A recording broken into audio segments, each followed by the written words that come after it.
Fala, meus amigos, bem-vindos ao nosso canal aqui, Professor Miguel. Olha só, hoje eu vou contar para vocês uma daquelas histórias top, incríveis. Eu vou recorrer aqui a algumas anotações, porque a história é bem longa, não tem como gravar tudo na cabeça. E eu peguei do livro de Ian Urbina, Oceano Sem Lei. Essa história, eu já tinha ouvido falar naturalmente desse assunto, mas aqui eu peguei as informações mais completas e detalhadas. Bom, vocês já ouviram falar de Sealand, que é considerada, pelo menos pelos seus príncipes, vocês já vão entender, a menor micronação do planeta, embora não seja reconhecida como uma nação oficialmente por nenhum país.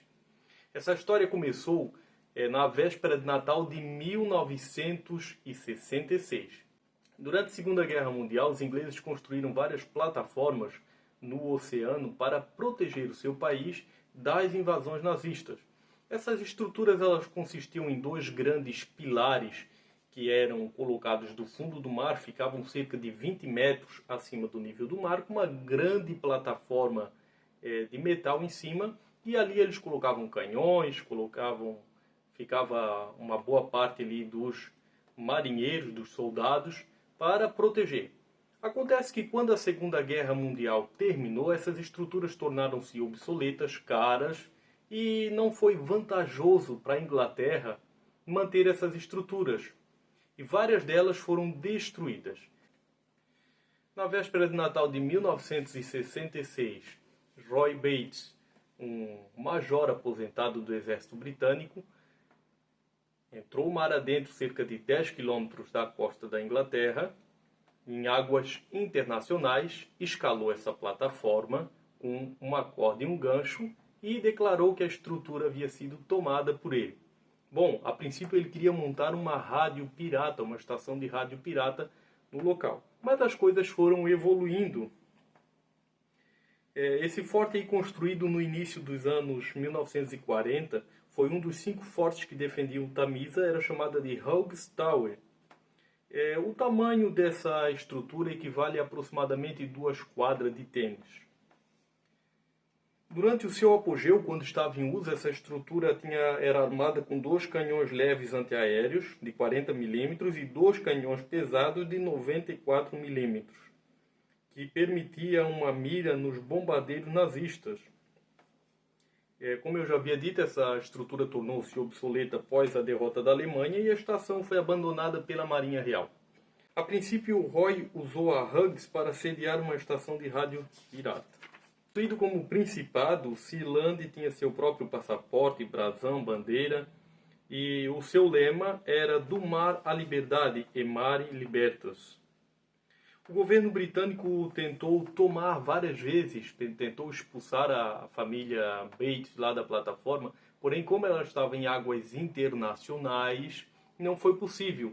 Um desses casos emblemáticos aconteceu em maio de 1968, quando o filho de Roy, Michael, disparou uma pistola de calibre 22 de Sealand a alguns trabalhadores que cuidavam de uma boia próxima. Ninguém se feriu no episódio. Entretanto, o governo britânico fez acusação contra Michael por porte ilegal e agressão com arma de fogo. Entretanto, o tribunal determinou que seus atos aconteceram fora do território e da jurisdição da Grã-Bretanha, tornando as ações inimputáveis sobre a lei britânica. Documentos do Reino Unido, olha só galera, que legal, documentos do Reino Unido de 1960, divulgados recentemente, revelam que Sealand provocou considerável preocupação nas autoridades, que temiam que estivesse sendo criada uma nova Cuba, dessa vez bem ali debaixo das barbas, vamos dizer assim, né, da Inglaterra. E houve até inclusive planos para bombardear a estrutura, para eliminar, mas esses planos acabaram não prosperando. Nos anos 1970 aconteceu um fato muito interessante. Um alemão chamado Alexander Gottfried, não sei se a pronúncia é assim, vou colocar o nomezinho dele completo ali, contratou uma equipe de mercenários holandeses para realizar um golpe em Sealand, que resultou numa crise inclusive com um refém. Em 1977, Roy foi procurado por um consórcio de advogados e alemães e holandeses e por negociantes de diamante. Eles diziam que queriam construir um cassino na plataforma. Ele foi convidado a viajar para a Áustria para tratar aí desses assuntos. Ele deixou o Sealand sob a vigilância do filho dele, Michael. Quando ele chegou em Salisbury, ele foi saudado pelos homens que haviam marcado a reunião e marcaram para a mesma semana uma nova reunião ali para discutir os negócios. Entretanto, ninguém apareceu na reunião e Roy começou a ficar desconfiado de que algo poderia ter dado errado. Então ele entrou em contato com trabalhadores, capitães de pesqueiros que trabalhavam nas redondezas, quando um desses capitães disse a ele que tinha visto um grande helicóptero pousando lá. Bom, quando na manhã seguinte, por volta de 10 de agosto de 1978, Michael, o filho dele que havia ficado na plataforma, ouviu o barulho do helicóptero, subiu lá para ver e ele tentou impedir o pouso, chegou a ameaçar eles com arma de fogo, mas os homens desceram por uma corda e, como ele estava em desvantagem, ele achou melhor receber aqueles homens, mesmo percebendo, imaginando que provavelmente tratava-se de um golpe. Eles então mostraram um telegrama falso, falsificado, dizendo que o pai deles, no caso Roy, tinha dado permissão para eles descer lá na plataforma para verificar as instalações como parte ali do acordo de fazer esse grande empreendimento. Entretanto, quando Michael foi servir uma bebida para eles, virou de costas, eles conseguiram prender Michael num cômodo, deixaram ele preso.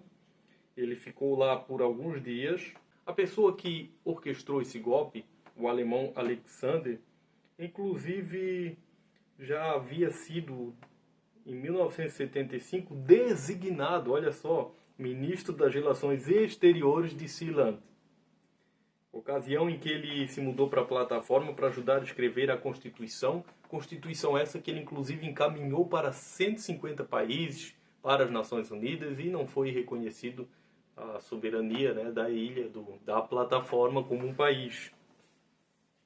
Eles mantiveram Michael vários dias preso e depois colocaram ele num pesqueiro que seguia para a Holanda, onde foi devolvido para os seus pais. Roy, entretanto, ficou furioso com essa situação e decidiu retomar a sua micronação, seu micropaís à força. Ele recrutou John Credson, um amigo que era piloto de helicóptero. Inclusive esse cara já tinha trabalhado até nos filmes de James Bond, para levar uma equipe armada até a plataforma. Eles chegaram antes do alvorecer, fazendo uma abordagem a favor do vento. Inclusive aqui no livro diz que ao deslizar da corda de um helicóptero, Michael caiu com força no convés, disparando acidentalmente a carabina presa no seu peito, quase atingindo o pai. O fato de os intrusos terem aberto fogo e o guarda do convés terem se rendido de imediato fez com que os fundadores de Sealand retornassem ao comando do território. A partir daí, inclusive, o governo da Alemanha mandou um diplomata para negociar a soltura do prisioneiro que eles fizeram de refém, daí quando eles retomaram o controle da plataforma. Isso fez com que a família Bates considerasse que isso foi um ato de independência, porque foi negociado diretamente com eles. Bom, fato é que até hoje Sealand está lá e a família Bates continua dominando esse principado, vamos dizer assim. Você conhecia esses fatos, essas histórias? Realmente é uma história incrível, fascinante e divertida. Nos vemos no próximo vídeo. Tchau!